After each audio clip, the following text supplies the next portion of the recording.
Hey, everybody. Welcome back to another episode of the Catholic Talk Show. Today, we're going to be talking about reclaiming Halloween.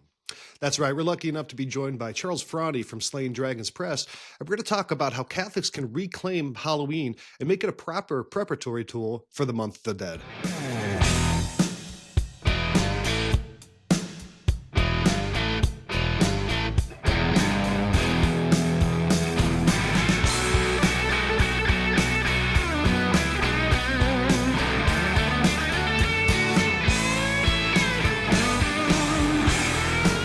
All right, welcome back to this episode. Charles, welcome back. Charles Fraune with Slaying Dragons Press.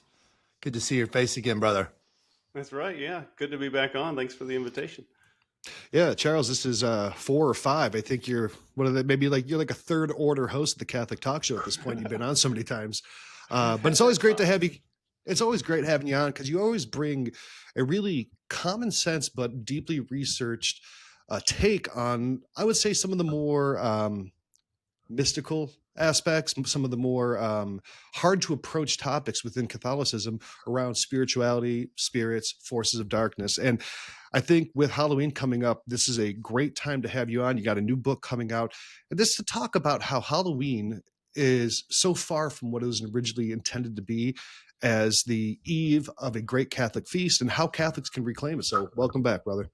Yeah. Thank you. Yeah. Like you mentioned, got a new book on this topic. I've had this in my mind for like, I don't know, 15 years, not necessarily a book, but I was a teacher, Catholic high school for 10 years. And then I quit that just over 4 years ago. But every year when Halloween would come around, like, how do I explain this to the kids? Because I don't even fully understand what's going on. Like, is Halloween good? Can we say Happy Halloween? Is it a fine word? Is it a pagan word? Where's all this come from? So I finally got around to parsing through all of it. And the book's called Exorcising Halloween. We can talk as we go as to why I picked those two terms as for the title. But It's very important. We can't just let this feast go. You know, I just saw something the other day that Halloween in the United States has become the second biggest holiday of all holidays, only besides Christmas. The amount of money people spend on Halloween, how early they start decorating, and how just the appetite for this reflects, I think, both the misunderstandings, but then also the deeper spiritual reasons and needs for All Souls Day and All Saints Day and the month of the dead and remembering our own death. And I thought that was a really interesting thing because our culture has locked in on this. I mean, Halloween is huge. I mean, it's bigger than New Year's at this point. It's bigger than Thanksgiving. That's how pervasive it has become in our culture. Now, a lot of people have mixed feelings about Halloween and how they could celebrate it. Is this a pagan, scary day where the veil between the living and the dead is thin and, you know, this or that? Or is it really just like Christmas Eve, a preparatory day before a great feast day? So, Charles, what did you find in your research about how Americans or people in general are really migrating towards this Halloween celebration? Yeah, it's so there's a reason I was able to write a whole book about this, because the reflections are just so massive, so important, so historical. I mean, the church, the world history is relevant, church history, papal statements, the progress of the work of the church trying to save souls, the state of the world and the church now, all of that's relevant to what's going on at Halloween. One of the chapters in my book, I might merge it, it's kind of small, but the big point is this is a missed opportunity. This is a great opportunity. Right now it's a missed opportunity because we're all kind of flailing. Like, what do we do?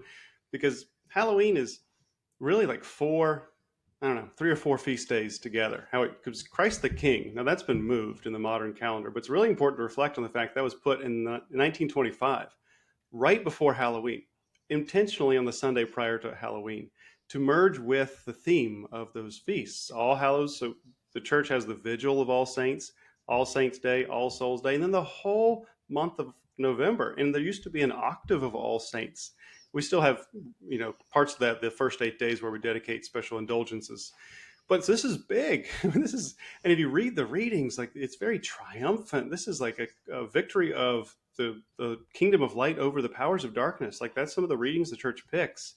So it should be similar to Christmas. And I'm not surprised those statistics, because like we're driving around now, it's like early mid-October, and you see all these, mostly death and gore yard displays. I mean, that's one of the things we need to discuss, but I'm not surprised that the people are spending that much money.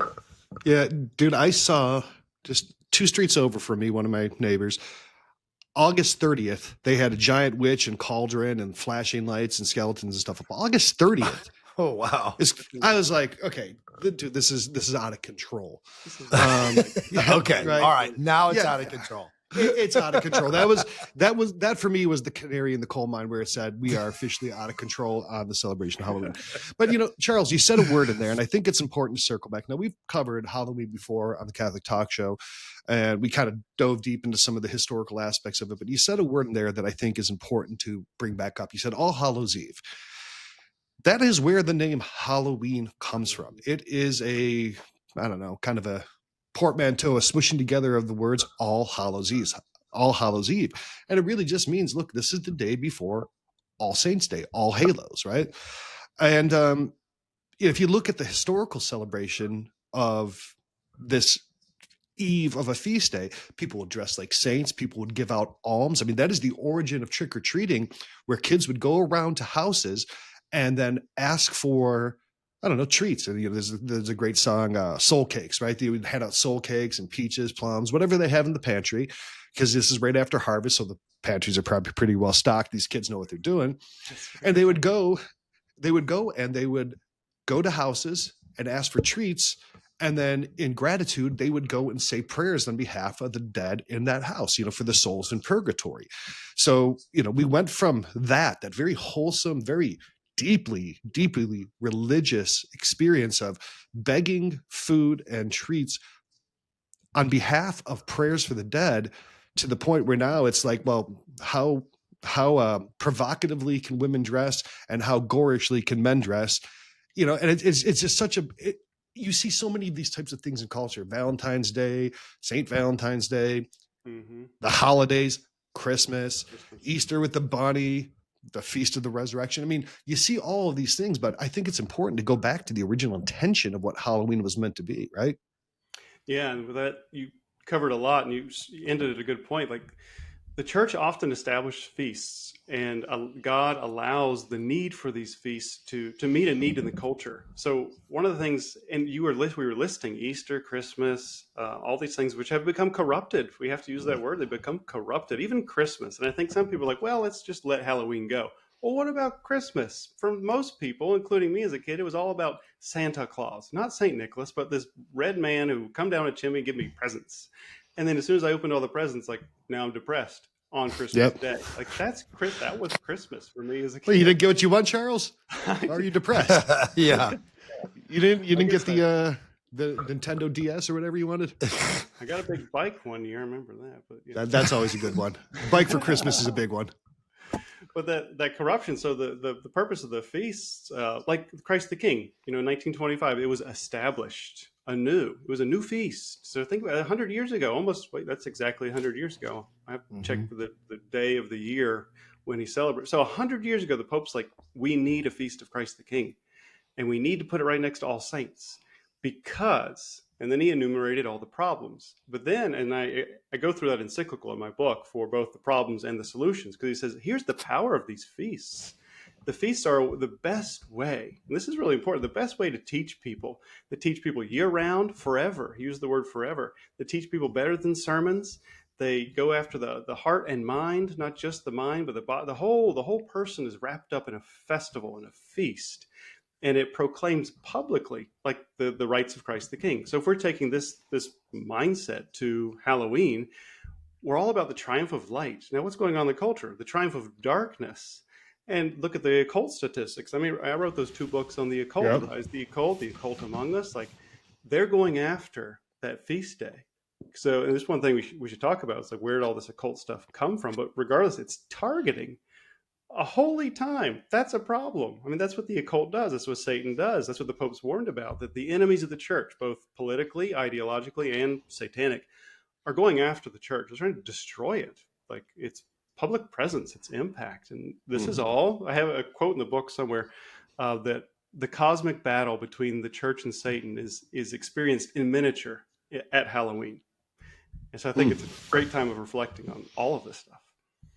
Yeah, and it's interesting how the order of Christ the King and then his saints and then All Souls Day, like how that flows to almost like a 3-day thing where, you know, the teaching on that is, you know, very similar to say like an Advent to a Christmas and the coming of that feast day, you know, and so this kind of piles in the order of triumph, really, you know.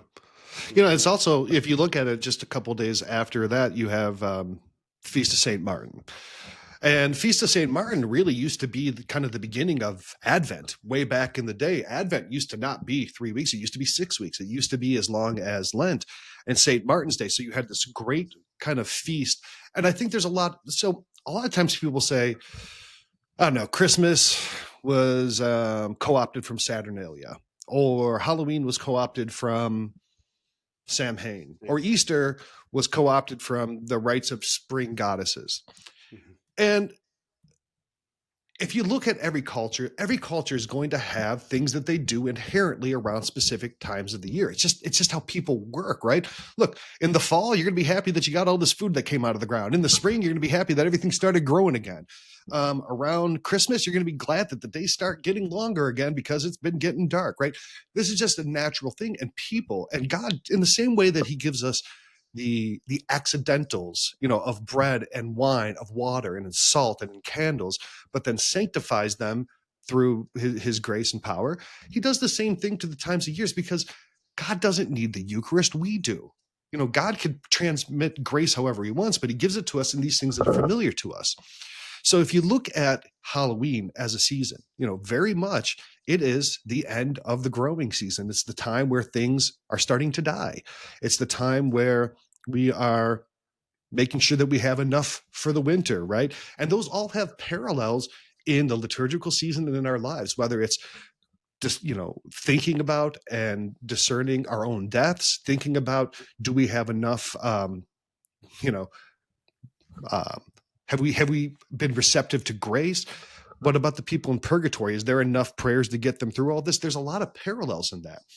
And so when people say, well, it's just co-opted from Samhain, well, you know, every single culture has harvest celebrations. And this just happens to line up because this is the same time that we'd be thinking about the dead. The church could have put All Saints Day on, you know, July 16th. It wouldn't have mattered, you know, but the church realizes the ebbs and flows and the naturality of human beings of things like rogation days and ember days, right? So when I hear people say, well, it's co-opted Samhain, I'm just like, dude, you don't understand history. And you saw one meme on Twitter and now you think you're an expert, you know? Yeah, because one of the big things that's important to point out, all of the modern occult is a reconstruction of fantasy. It's made up Druidism. It's fan fiction of Druidism. I was talking to one exorcist because I got to interview a few more for the book, because now, thanks be to God, I'm connected to him, so it's easy to, hey, can you tell me your insights on Halloween? And he said, tell me what you know about Druidism. And I'm like, not much. He said, no one does. Like, that's the whole, anything you say you know about Druidism is a lie. You might believe it to be true, but it's just not. And there's so much evidence. Like, he pointed, and a couple other people pointed to an author named, hopefully I can remember it, Robert Hutton. Hutton is the last name. He's a pagan historian, and that's big. Pagan historian, well respected, well regarded, and he's like, it's all a fabrication. All of it, all of the modern occult stuff is a fabrication. And people need to know that. Yeah, I mean, 100%. Like, you know, you'll hear the earliest references to Druidism in the works of, you know, Roman authors. And Druidism was, you know, in Gaul, it was in Britannia. Julius Caesar came in and was like, yeah, they got these Druids, you know, and the whole point of Druidism is that their priests would have to study for 20 years, never share anything. And it was a mystery cult. And it's very much that, That's the reason that we don't know anything about it. So when you see these kind of modern Druid practices or these neo-paganism, this stuff was all dreamt up by bored English aristocrats in the Victorian age. I mean, that is where it all comes from, 100% lock, stock, and barrel, because like you said, they don't know anything about the practices of Druidism, maybe save for worshiping trees and wicker men. That's about it. And that's because that's how they killed Romans. Yeah, it sounds a lot like Scientology, like a newer version or older version of Scientology. Or Mormonism, whatever you like. Yeah. Shot across the bow. Sorry, Mormons, but you guys are nice people. It's a different episode. Your theology is literally cuckoo. Yeah. Yeah, so I tried to clear that up too. That's in the book. So a decent amount of history without, belaboring the point. But I did come across one great quote saying what we just said from J.R.R. Tolkien himself, who's like, I wish I had it right here, but it's kind of snarky, just dismissing it all as just fantasy, basically, using that term. But I think that's really important because the occult, there's so much, we're bombarded with information, and most of us are too busy to sort it out. And there isn't a good discernment coming from the church about the teachings. The teaching power right now is weak. And, catechesis is still weak. It's been going on since like the 70s. So a lot of people don't know what to do, don't know how to parse all this stuff out. Plus, there's a big culture of fear. We saw this during the whole COVID thing, just the surge of fear, isolation, the occult. We live in a culture of fear, the hyper observing state, Big Brother, like all that stuff. So when you put it all together and then you see at Halloween, our topic for today, the Halloween is where the occult is manifesting, and what they do is shock and awe. There's this disturbing, everything's disordered, perverted, inverted, twisted. It's meant to scare. So you have all of that together, and people are just like, it's just too much. So people, I think some people retreat from Halloween because it's too much. Like, I can't figure it out. I'm overwhelmed. I'm already stressed out. I can't deal with any more stress. So I'm just going to wait for Christmas.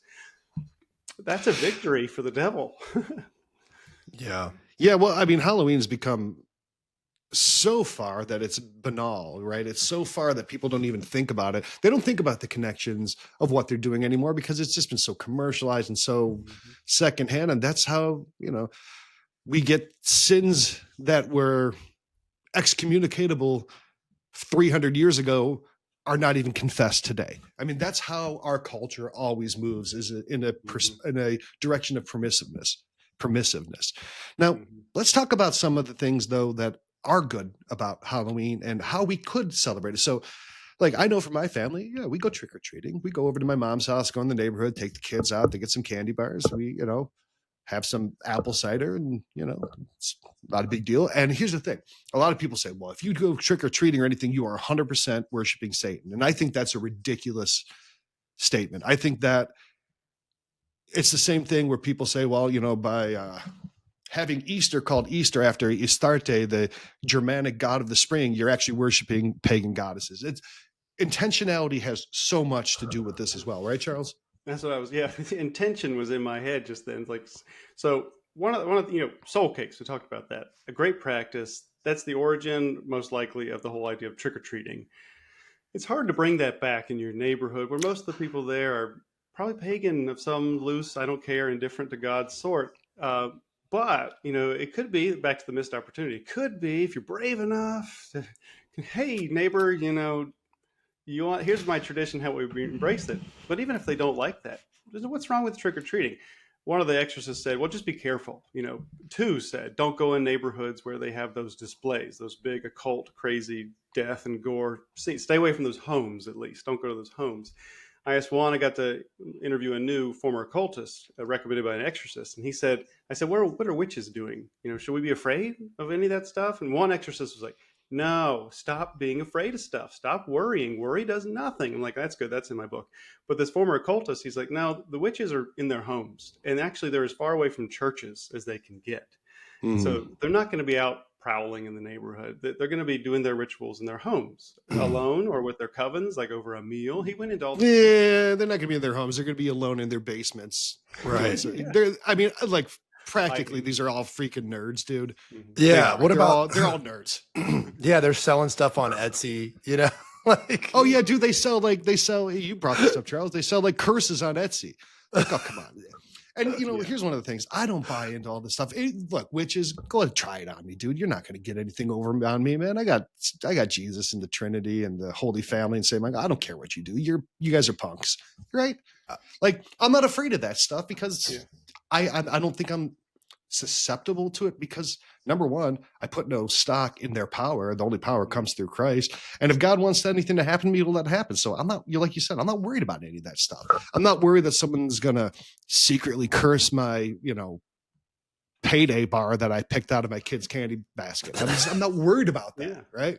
Yeah. That same exorcist who said, don't worry, he said he believes that his family, which has deep connections to Freemasonry, is suffering from the Freemasonic curse. But at the same time, he's like, why do I care?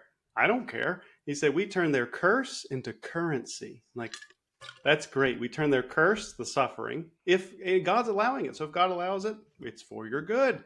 And God usually does not allow the curses to take effect, especially if you're fortified, like we're talking. But the curse into currency, all suffering, the devil wants to harm us. Like, okay, bring it on. You just add merit to my soul. You increase my reward in heaven. Thank you. And actually, this same exorcist said he would actually thank the devil and laugh at him whenever he would threaten to hurt him. Like, okay, good. You just make me holier. Just bring it on. Yeah.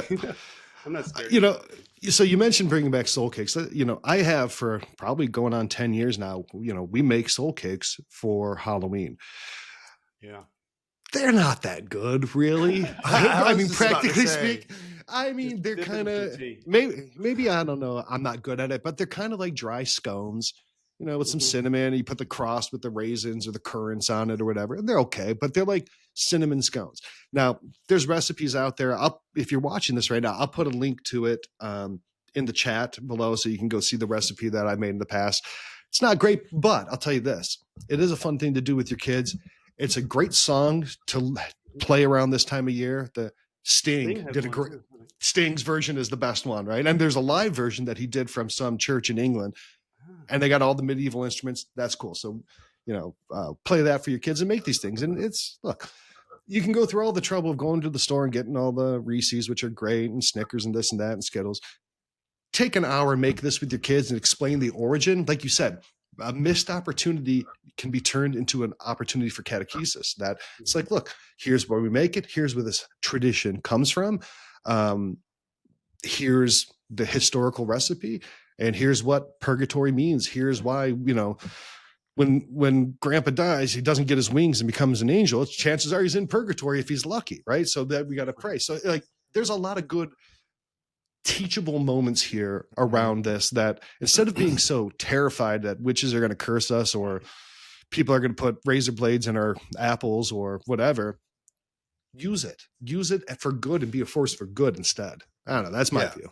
And you kind of helped me understand All Souls Day a lot more, 5-7 years ago. And that's been a tradition of our kids. Like, once I went to the cemetery with them and we started praying over random people. And, the next year, Vinny's like, hey, can we go do that again? Right. Like, it kind of, I guess a lot of times we think we're going up against candy and ghoulish and sort of this mountain of consumerism. But the reality is one little step you take in that direction, that you have the grace of God on your side with your children and with the people around you, that you're, making these attempts to celebrate this and to talk about it with them. And so, like, I saw that happen in real life with me and my kids, and it's something they bring up every year, Yeah, the traditions that we've done, we've tried to do with some broader community as well, with soul cakes at the local cemetery. We don't have too many Catholic cemeteries, but thankfully we have one within reach.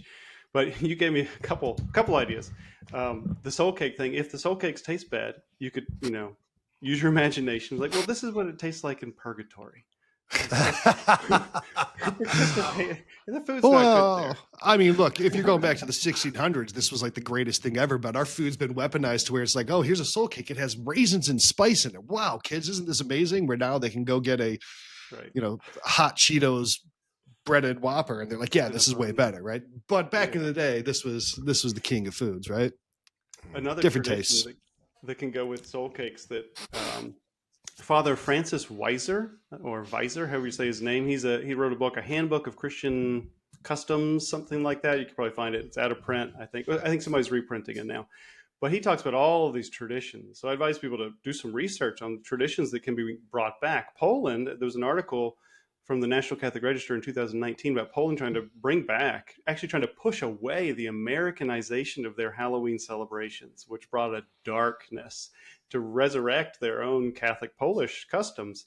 But some of them are giving food to the poor. So you set aside a plate for the departed members of your family at the meal, All Souls, I think it was, an empty plate with a chair, food there. And then you take that food, and people would come back then, hundreds of years ago, to your door, and you'd give it to the begging poor. You'd also give soul bread, different than soul cakes, to the begging poor. People could bring that back, like on November 2nd or 3rd or 4th or 5th, whatever day. Take a bunch of food to a food pantry, or if you have any poor or any families you know that don't allow money, bring them food, buy them a whole bunch of groceries. Like, that's a big part of the tradition. And there's also one for with trick-or-treating, like the candy. So one of the exorcists pointed out the piñata. The piñata was devised by the Spanish missionaries to Mexico as a way to catechize and kind of sacramentalize, through sacramentals, this piñata, teach a whole bunch about the faith. So the piñata was this globe with 7 horns filled with candy. 7 horns are the 7 capital sins. And I think the globe was like, I don't know, the kingdom of Satan or the fallen world, something. But you're smashing it. You're blindfolded, because we walk by faith, not by sight. You take a stick, which is the virtues, and you smash those 7 deadly sins. And when you do it well, all this candy, the rewards in this life and the life to come pouring out. So you can look at trick-or-treating as like, the candy could be gifts from the saints, because the saints acquire for us supernatural gifts. And like, well, here we are, that's what those are. So find a way to connect customs that are benign to supernatural realities. And that's how customs come about. It's the Catholic imagination. Yeah. I mean, look, it's a tree. Doesn't mean anything. You chop down a tree, put it in your house, but you attach the custom, you use it as a tool to catechize. It's the same thing as stained glass windows. They're just glass. They're glass and iron. But they become something when you give meaning to it. And it's the same thing with trick-or-treating. It's the same thing with, leaving a plate out of food and then giving it to the poor. You are using the season to do either catechesis to your family, or to do the works of mercy, and alms and all those things, using this time of year to remember it, right? Like, I see people all the time, when they're trying to do Halloween costumes, or everything's so spooky, dude. It's, skulls, bones, guts, gore, viscera, whatever. Man, the Catholic Church invented that. I mean, we have churches made out of bones. We have saints' fingers and eyes and tongues. I mean, look, man, the Catholic Church is not afraid of death, and we're not afraid of the reality of what our mortal bodies are. I mean, if you look at any of the great saints, you'll see paintings of them where they have a skull on their desk because they're contemplating their death. I mean, I've heard so many great saints every morning.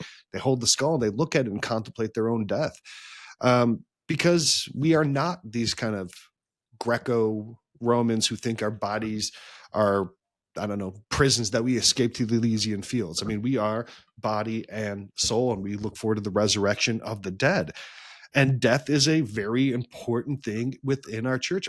Our God is a God who died for us and rose, right? So when we remember the dead, it's not about, holy crap, I'm pretty scared of dying because I'm going to turn into worm food. No, man, that's not it. You're missing the point. You're being afraid. That's what the secularized version of Halloween wants you to do, is be afraid of death.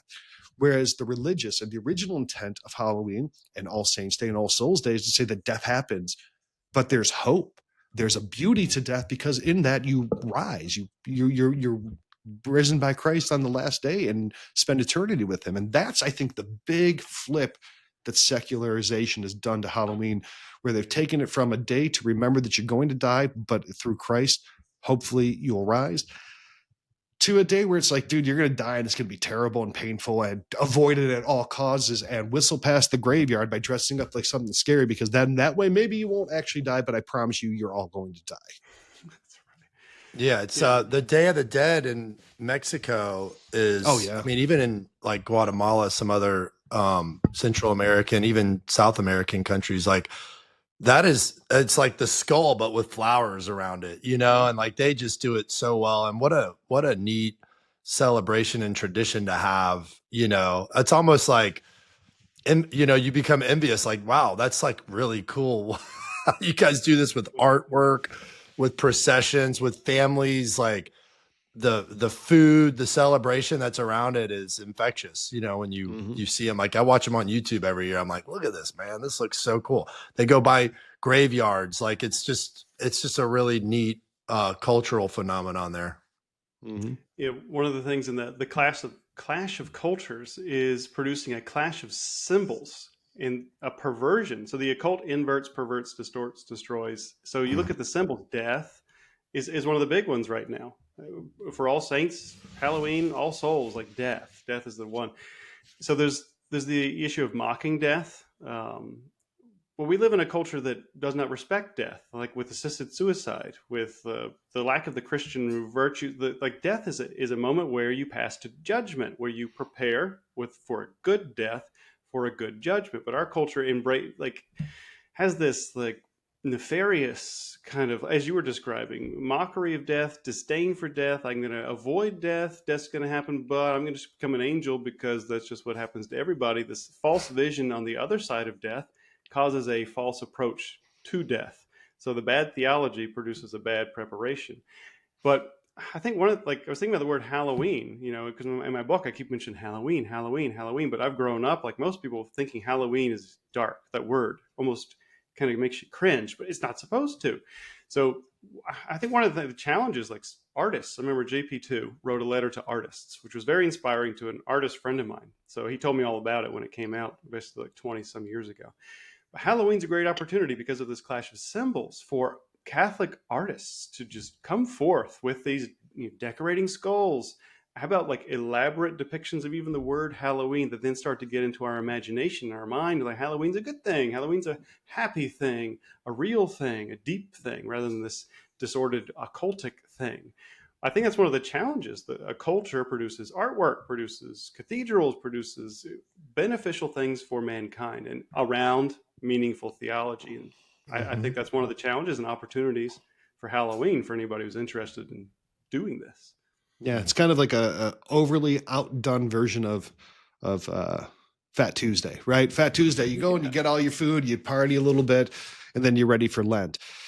And I think there was a lot of that intentionality on All Hallows Eve back in the day too. Look, you're giving out your gifts, right? And you got these great feast days coming up and you're kind of preparing, but then you know that a week later you're going into Advent. And a lot of that's just lost because we've lost the underpinning of Christianity as the guiding force in our society and our culture, where all of these things would have been very evident to anyone alive when Halloween was first started celebrating, or all the practices that we view now that we've lost their meaning of why we do them. When you pulled Christianity out of the public square, when you pulled it out as the guiding and united force in all of society and Christendom, all these things lose their context and they become so easily co-opted. That's what's happened with Christmas. That's what's happened with Halloween. That's what's happened with St. Valentine's Day. That's why you drink till you puke on St. Patrick's Day.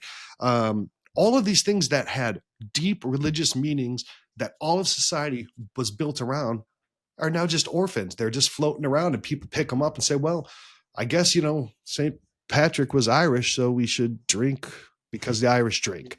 Or, hey, on Halloween, the day before All Souls Day or All Saints Day, people used to dress up like they're saints. Maybe we should now start dressing up like, I don't know, slutty nurses or disemboweled whatevers, right?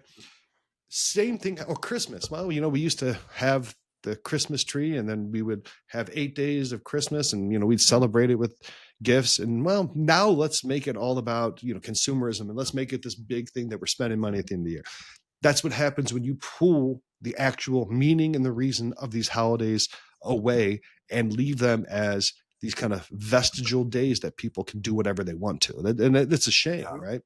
And it's like there's a level of permissiveness, I think, in the church that's allowed that to happen and not reestablished, some of these cultures in our parishes and the dioceses around, the typical norms. Like in our parish, we have a lot of Hispanic community and we have an Italian community, and each year there's a celebration of each community in their own way, food, dancing, like all that. And it's just like that is joy right there. That is like, and when you permit all these other things to go on and don't like reestablish this or create this establishment in your area, then now you're like behind the 8 ball and you're like, okay, we're having this conversation. And it's like, okay, so I'm just going to like talk to my kids about All Saints Day now when everything is sort of, and the reality is like, yeah, that's because if there's no tradition or culture created around it, then it's just going to remain the same. Yeah. Talk to your kids about Halloween before someone else does. Right. As the saying goes. Right. And I think that goes with everything. That's with the internet. That's with holidays. Yeah. That's with historical figures. That's with your bodies, everything. Look, it's your job, because if you leave it to society, your kids are going to turn out not great. I promise. And I think it would be great that all parishes, especially ones with Catholic schools, have a Halloween pageant where kids dress up like saints. It's such a great practice. And you see these pictures of parishes that do that, and these kids are so happy and they're all dressed as these different saints. Great learning moment. Again, Charles, like you were bringing up, using it as a learning moment to say, look, let's learn about these saints too, right? Let's learn about, saints and dress up like them instead of dressing up like, I don't know, multiverse Spider-Man. Dress up like, I don't know, St. Martin de Porres, right? Bring your cat and bring a broom. It's cool. It's great stuff, right? Yeah, you mentioned something you were saying reminded me of one of the exorcists I talked to said, if we drop our symbols, Satan will take them up. Because I can't remember how he described them, but one of Satan's disordered personality qualities is that he just loves, he loves that stuff. He loves anything that can point back to him. He's very narcissistic. But if we let our customs drop, he'll pervert them into superstitions. Because you lose the meaning, you lose the intention. Why am I doing this? Oh, there must be some benefit. I'm just going to do it anyway, mindlessly, irrationally. That's tending towards superstition. Plus, you mentioned this, you gave me the image of a momentum. Like, how did we get here? And I think this is where history, without a knowledge of history, it repeats itself. So we need to know, how did we get to this problem?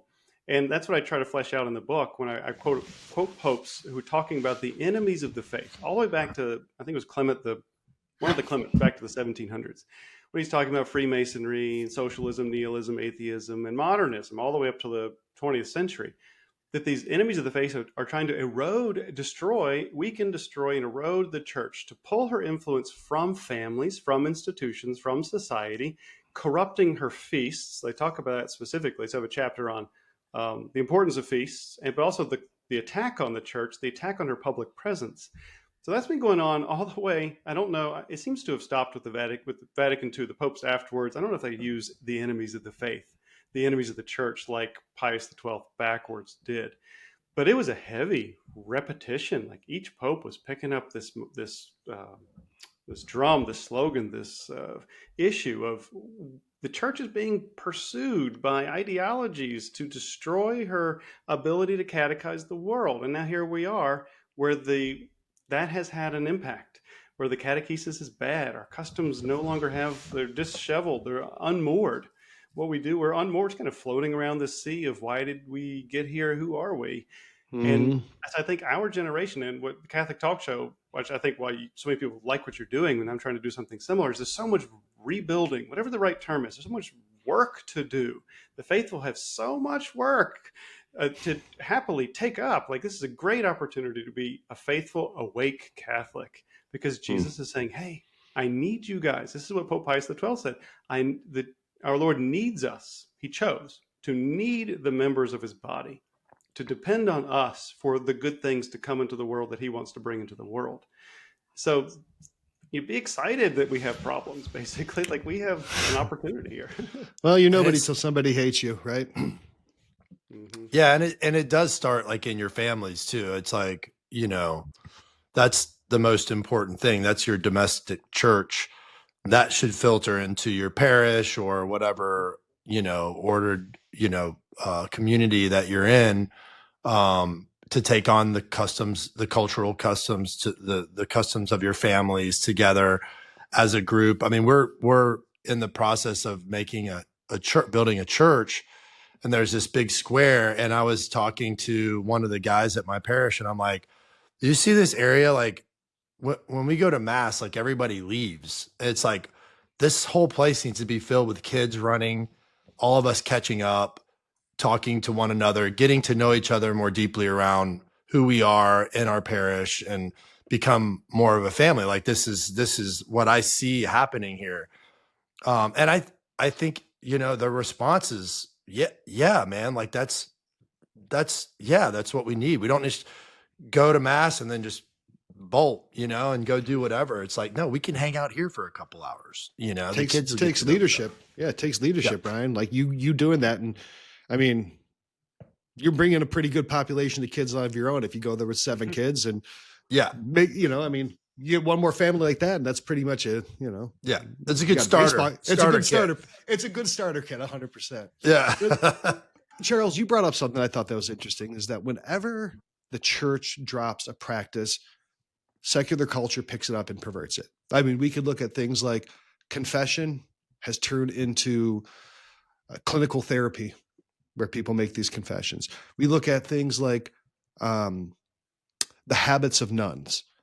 Well, after Vatican II, largely nuns stopped wearing the traditional habits, and now you go to the Met Gala and you have the stars dressing up as nuns, or you go to horror movies, they're dressing up as nuns, or Halloween, everyone dresses up like a slutty nun. They pick it up. You look at things like Friday fasting, meatless Fridays. Well, the church stopped doing it. Now you have meatless Mondays, right?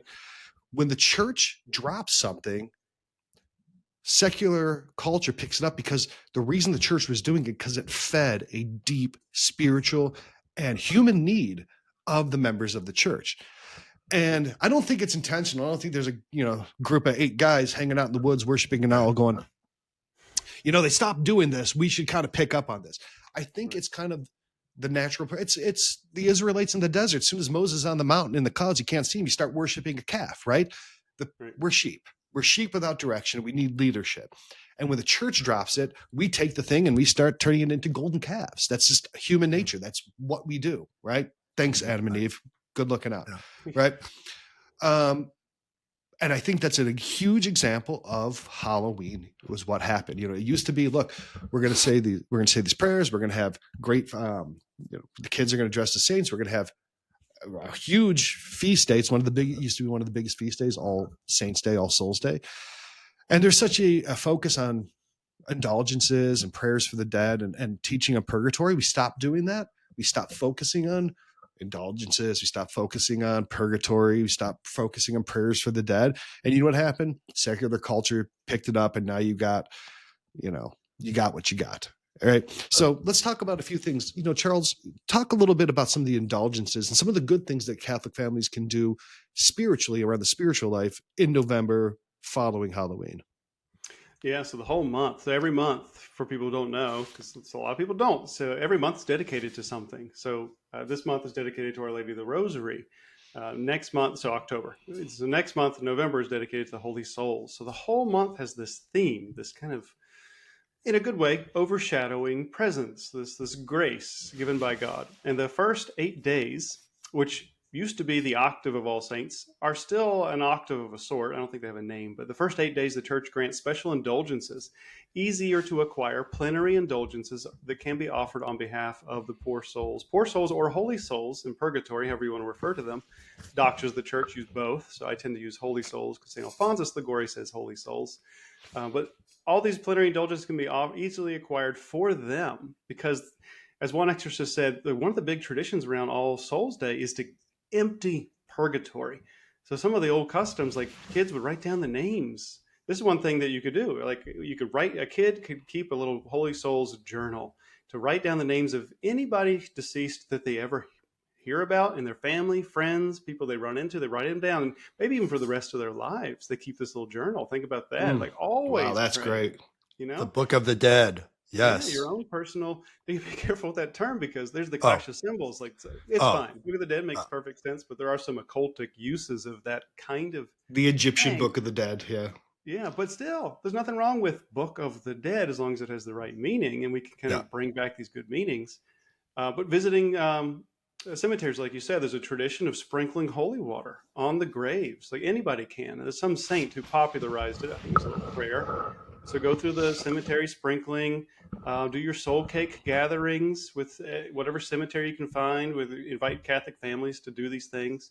One source I was reading recommended praying daily the collect, the opening prayer for the Feast of All Saints for the whole month, like, or at least the old octave, which is gone. That was taken away in the 1955 reforms, if I remember correctly. So keep the octave, keep the spirit of the old traditions. A lot of people are bringing back the things like Ember Days that were dropped. So bring these back. There's nothing wrong with them just because the church doesn't teach them and practice them universally. So observe these things. Pick out your favorite saints. Focus on your favorite saints. Do penance for the souls in purgatory. So make November a penitential season, if you wish, leading up to Thanksgiving, which is kind of indulgent for some people, if you're not careful. And then with Advent coming, and just read. So some of the things you could do, ghost stories. This is one of the things that there are good things that are perverted. So people like to tell ghost stories. A lot of modern ghost stories are demon stories. I mean, the ghosts that terrorize you, like that's a ghost is a disembodied spirit, a soul from purgatory. They're not going to terrorize you. They might catch you off guard. Like, oh, what's that? I'm scared. Oh, it's a soul from purgatory who wants me to have a mass said for them. Like, oh, Yep. okay. And you do, and they're gone. Like, oh, well, that was interesting. If they're attacking you or terrorizing you or giving you nightmares, that's a demon. I'm sorry. But there are great ghost Great stories. distinction. Great distinction. The same thing with haunted houses. You got to be really careful. Haunted houses are most of the time demons or just your curiosity, which then can summon a demon. But there are a lot of good ghost stories. There are a lot of stories of damned souls appearing. And I have some catechetical chapters, I kind of call it that in my book, like on these issues of what does God allow souls from purgatory to do? What does God allow souls from hell to do? According to St. Thomas Aquinas, what's the theology? And then that whole idea of the veil is thin. Like, are the holy souls from purgatory walking around now? Well, not necessarily more than another time, but they can. So there's kind of this gray area there. But then you have the veil is thin idea from the occultic. They think demons and all kinds of wandering souls are everywhere. Of course, we don't believe that. So we have to get our theology straight so that we're not paranoid, so we're also not closed to what's real and what's true. And we shut off these souls from purgatory from our prayers as a result. So I think catechesis on the 4 last things during November, during All Hallowtide, as it's also called, those 3 days. So, and that's just scratching the surface.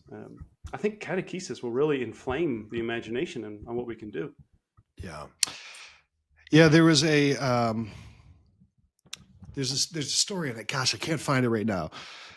But a bishop in medieval France died. So I'm going to tell a ghost story to everyone. So turn down the lights. Turn on the lights. It's going to get spooky. Here we go. Okay. So a bishop in France died, and they go through, the proper steps or whatever. And back in those days, like if you've ever seen a papal funeral, you see that the body's laid out kind of like this on like on the not pyre or whatever it's called on the board. And they had the bishop laid out in the cathedral, and it's been a couple of days since he died. And then at the funeral, the bishop jumps up and says, "I died with mortal sins on my soul that I did not repent for, and I'm in hell. Everyone take this as a warning." Right? That was really very well attested to. Saint Bruno, the founder of the Carthusians, was there. The guy's name was Raymond Dior. So he was a famous doctor. I've heard with some other groups. And then there's another one where there's a Bible, and we've seen this on a pilgrimage where a soul from purgatory comes and touched the Bible, and his handprint scorched the pages because of the purgating fires that he was experiencing. And there's a lot of stories like that. And like you said, I love that distinction, Charles, that these are true ghost stories, right? Mm-hmm. That there's a difference. Like, look, if it's something like that, the God is permitting a soul to come from either hell or from purgatory for the benefit of the living. If it's something different, if it's a torment, well, then that's a demon. That's a great distinction. I've never actually heard put and articulated like that. Yeah. And I think because once we distinguish it and get people to stop being afraid because they know what's true and what's demonic, then someone should collect, I don't know if I'll have time to do it, a collection of real Catholic ghost stories. because Oh, Charles, know, Charles, don't give away what you can sell. cut that. Take that idea. No, I'm not going to cut it. I'm not going to cut it. But if I see that book come out and I see you subscribe to my channel, I know you're a charlatan and you stole that idea. Charles, you write that book and I'll help you with the forward to give you whatever you want on it. That's a imprimatur. Give him an imprimatur. Charles, I'll tell you what, I'll help you write that book. I'll do research with you. That is a fantastic book. Great idea. I think one of the sources would actually be priests we know, because there's a story I can remember most of it, and I'm pretty sure a good priest friend of mine told me because someone saw it that he knew and told him.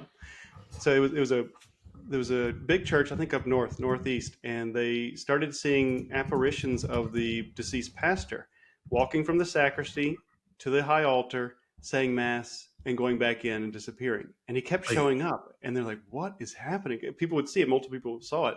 It was early in the morning, so not kind of a discreet time. No one saw except for one witness. And then they started realizing that he had taken, a stipend to promise to say mass for a certain number of people, but never did out of negligence. Not because he died too soon, but because he was kind of lazy. So he was offering all of the masses that he had failed to offer when he was alive. This was part of his purgation, which St. Thomas says souls in purgatory can work out their purgatory here. And sometimes you may see them doing things like this to make amends for what they left behind. And then once he had said all the masses that he needed to say, he disappeared and it stopped. Wow. That's a real ghost story. Yeah, that's very cool. That's great. So Charles, we're going to do, we're bringing something back. We were talking about bringing back practices from the past for the betterment of the church. Well, we're bringing back a practice from the past of the Catholic Talk Show, and that's the Inquisition. Mm-hmm. And when someone comes on, if they want to pitch their products and let people know about where they can get the things that they have to offer and the things they produce, we're going to put you through a little Inquisition first. Okay. Right. Here we go. It's 4 questions. Very easy. Okay. Number 1, what's your favorite Bible verse? Seek first the kingdom of God, and all these things will be given to you besides. Great. That's our bishop's passage too. It's great. What's your favorite church hymn? Church hymn. I would say Dies Irae because of the topic, but one of the all-time greats. So many. Where do you start? So, to Jesus Christ, our sovereign King. That's up there. Who's your favorite saint? Currently, because I love so many, Saint Alphonsus Liguori. And Charles, if you were elected Pope, what name would you choose? Pius XIII. I've already played it out. You've already played it out. Yeah, like any good traditional Catholic, you've already got the whole inauguration, the whole ceremony, and the name, and even what slippers you're going to wear planned out. I get it. It's exciting. All right, Ryan, what do you think? Do you think you passed the Inquisition well? Yeah, I just really wish I would have came up with a different Pope name because it's kind of sticking with me for a while. Ryan, you all, Charles. This Paul the Sixth, the second. Yeah, that's right. Not Paul the Seventh, Paul the Sixth, the second, which is honestly, I think, the greatest Pope name anyone could ever choose. I don't think anyone will ever top that, Ryan. I'm kind of stuck with it now. Dude, you are Paul the Sixth, the second. It is just so great. All right, so Charles, you passed the Inquisition. Why don't you tell everybody about the great work you've been doing over the last half decade, all the books and the books you got coming out? Yeah, thank you. I appreciate being on here too. So slayingdragonspress.com. That's where you can find from me all of my books. I'm happy to sign them. Just leave a note. I also get more support if you buy directly from me. Everything's on Amazon too. But the one we're talking about today, I don't have printed yet, but it's called Exorcising Halloween, a guide to sanctifying the seasons. And if you're seeing this video, it's now available for pre-order at slayingdragonspress.com. I'm hoping it'll hit live on Amazon before Halloween, but it's around Halloween. You need it now. You need it next Halloween. This is an ongoing topic. Plus, it's spooky season. So I got all these books on, exorcism, spiritual warfare, slaying dragons, the occult, the rise of the occult. So go to my website, slayingdragonspress.com. I got a ton of things. I got a book on the cassock coming out, still in pre-order. It's almost ready. Whole bunch of things. Oh, one more, last plug. I wrote a book on this topic with Patrick O'Hearn, a co-author, a friend of mine. The most powerful. Patrick O'Hearn worked for Ryan and I at Fusati. Yeah, great guy. Right. Great guy. This is from Sophia. It's the only one I didn't publish myself. So Sophia Press, The Most Powerful Saints in Exorcisms. Great book. So much good theology. I made sure we got to get in there. So it's rich. But yeah, slangdragsbest.com. Last time I'll say it just to make sure you remember it. And you got a ghost book coming up with Ryan Shields. So there you Apparently go. I do. I got to get to work. Yeah, text me after this, Charles. We'll start talking about it. We got a year to make it. That's right. Catch me outside. Catch me outside, Ryan. Now, before we go, I just want to make sure, look, if you're still watching this, click the like and subscribe button. It's the easiest way that you could participate in the mission of the Catholic Talk Show. And if you want to support us, if you want to throw a couple soul cakes our way, you can go to catholictalkshow.com/Patreon. You can see all the different ways that you could support the Catholic Talk Show. We could not continue to make this show without you. We are probably a few weeks away from announcing where our next studio is going to be and the priests we're going to be working with. So all of our Patreon members are going to be the first to hear all of that. But we also have a lot of great things that we give in gratitude, right? Our return. Look, if you're able to support us, we have soul cakes to give back to you in the form of coffee cups, hoodies, mugs, sacramentals, rosaries, all sorts of great things. And these are really cheap. We're just asking for some pocket change. But when you all come together and contribute as a group, it's able to help us really achieve the things that we achieve. So we appreciate your prayers and your financial support. Could not do this without you. Finally, so we talked about soul cakes. If you're a Patreon, I'm going to put the recipe for the soul cakes over on the Patreon page. You can go check that out. And then I'll put a link to some other interesting stuff about Halloween, some different practices. I'll put the indulgences that you can gain during the month of November and that recipe and some other cool things. So go check that out on Patreon. Charles, it's always great having you on. Like I said, you've been on, I think this is your 5th time now, which puts you as one of the top 3% of guests. I think there's only been 2 other people who've been on 5 times, and you're one of them. So Nice. Yeah. We should have like a shirt or something. Yeah. Only shirt, right? We just, yeah, I've it's been on one. the There's Catholic just Talk one. Show. I've been on the Catholic Talk Show 5 times, and all I got was this shirt. Perfect. Well, thanks everybody for joining us on this episode. Our prayers are with you, and we'll see you next week.